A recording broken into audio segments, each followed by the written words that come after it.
Polisi ditembak penjahat sepertinya sekarang menjadi tren di negeri ini. Aneh memang, umumnya polisi memburu penjahat dan kemudian dihadiahi timah panas bila melawan. Tapi kini yang terjadi justru sebaliknya. Penjahat memburu polisi dan tanpa basa-basi langsung terjadi aksi dor-doran. Mirisnya, beberapa anggota polisi tewas ditembak penjahat tak dikenal.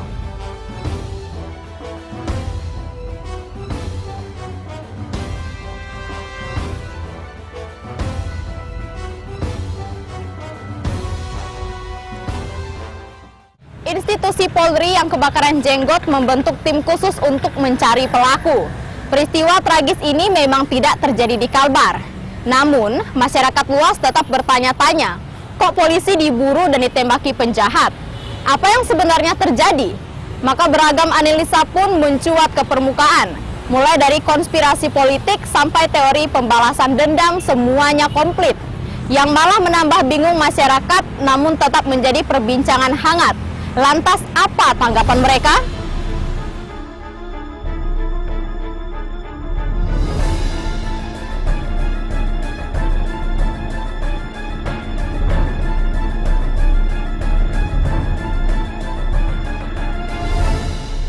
Terlepas dari motif serta analisa di balik keanehan kasus penembakan polisi, apakah fenomena ini memberikan dampak psikologis bagi pihak berwajib di daerah ini? Khusus di Kalbar sendiri, peristiwa serupa berpotensikah terjadi?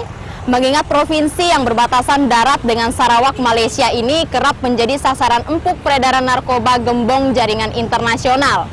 Lantas cukup was-waskah istri dan keluarga anggota Polri ketika para polisi bertugas di Provinsi Seribu Sungai ini? Simak penelusuran bongkar yang akan mengupas fenomena ini.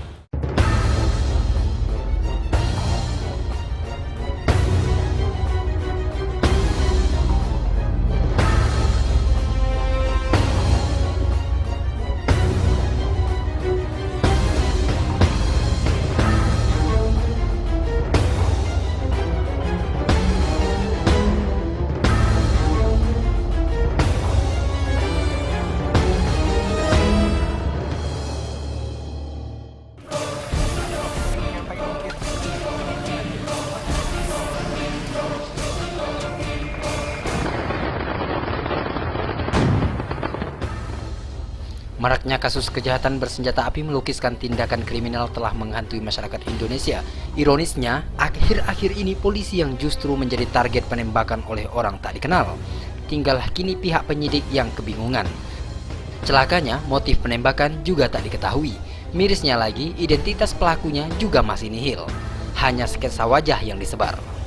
Dugaan pun berkembang bahwa ada kelompok teroris yang sedang membalas dendam. Mereka sengaja membabi buta menembaki polisi guna menebar teror. Pokoknya kalau ada yang berseragam polisi boleh ditembak mati. Hal ini jelas membuat bergidik para anggota Polri yang lain, sebab mereka pun hanyalah manusia biasa, sehingga bukan tak mungkin nyawa pun merasa seakan terancam.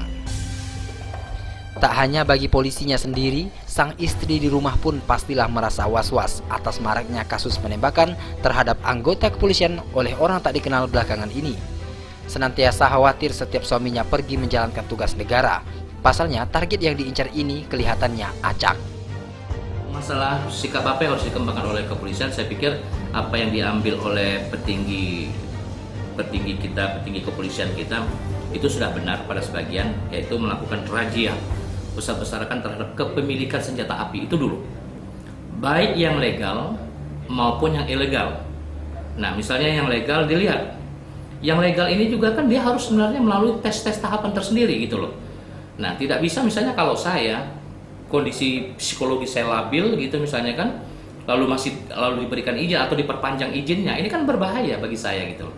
Berbahaya dalam arti sangat besar potensi saya memegang senjata ini misalnya lalu disalahgunakan. Nah, oleh karena itu saya pikir itu. Jadi apa yang sudah dilakukan pada satu sisi melakukan razia atau melakukan semacam penataan kembali terhadap pemilikan senjata api itu menjadi sangat penting, terutama yang legal maupun yang ilegal. Sudah seharusnya pihak Polri mengungkap kasus misterius ini. Jangan sampai bertambah lagi korban meninggal yang tak tahu siapa musuhnya. Kalau perang, jelas siapa yang harus dihadapi. Tapi ini musuhnya seperti siluman. Para pelaku yang diketahui berkendara motor dengan mudahnya melepas tembakan, kemudian lari dan menghilang tanpa jejak. Keluarga korban yang ditinggalkan kini hanya bisa meratap. Istri korban menjadi janda dan anak-anaknya menjadi yatim. Seperti yang dialami oleh keluarga para polisi yang tewas ditembak dalam kasus ini. Itu merupakan salah satu perbuatan yang melanggar hukum. Saya pikir ini diproses langsung ke proses peradilan. Nah, itu satu hal yang paling penting. Karena kita tahu bahwa penembakan itu kan menggunakan senjata api gitu kan. Nah, tentunya kalau kita tidak asumsinya, asumsinya kalau kita tidak memiliki senjata api, kita kan tidak akan menembak gitu loh. Nah, oleh karena itu penting, menjadi sangat penting kemudian diambil sebuah kebijakan untuk melakukan razia besar-besaran kepemilikan senjata api ini. Bukan hanya senjata api sebenarnya, juga senjata tajam lah. Nah, itu satu. Kedua, saya berpikir juga hal yang terpenting juga adalah melakukan pendekatan persuasif kepada masyarakat. Ini menjadi sangat penting juga. Pendekatan persuasif ini menjadi sangat penting. Tentunya pihak kepolisian dalam hal ini lembaga kepolisian bekerja sama dengan seluruh komponen bangsa ini, mulai dari ormas, partai politik, ya kan, pihak pemerintah dan sebagainya. Bahkan LSM juga dilibatkan. Bagaimana sebenarnya membangun sebuah kesadaran bahwa keamanan, ketertiban itu merupakan sebuah kebutuhan yang utama gitu loh. Memang tidak bisa dipungkiri suatu masyarakat yang dinamis tidak akan pernah lepas dari adanya tindakan kriminal. Namun melihat maraknya tindakan kejahatan yang semakin sadis saja di sekitar kita membuat masyarakat menjadi was-was dan khawatir akan situasi keamanan di negeri ini. Betapa tidak jika aparat saja dengan mudah bisa didor di tempat ramai, apalagi rakyat biasa yang tak dilengkapi senjata apapun. Apakah sudah sangat mudahnya senjata api beredar di negeri ini? Apapun motifnya, tindakan street justice membabi buta seperti ini tak bisa dibenarkan. Meski kerap ditemui oknum polisi nakal, namun masih ada polisi baik-baik yang tidak punya rekening gendut, tak pernah memeras tersangka, tak pernah jadi backing judi, yang tak pernah menerima suap dan selalu menolong masyarakat. Polisi bersih yang dalam hidupnya hanya miliki harta dari warisan atau penghasilan sebagai anggota kepolisian, selalu bekerja tanpa pamrih dengan menjalankan tugasnya sebagai polisi. Sosok ayah yang baik bagi istri dan anak-anaknya, sahabat menyenangkan yang keberadaannya di tengah masyarakat sebagai pelindung, pengayom, dan pelayan masyarakat.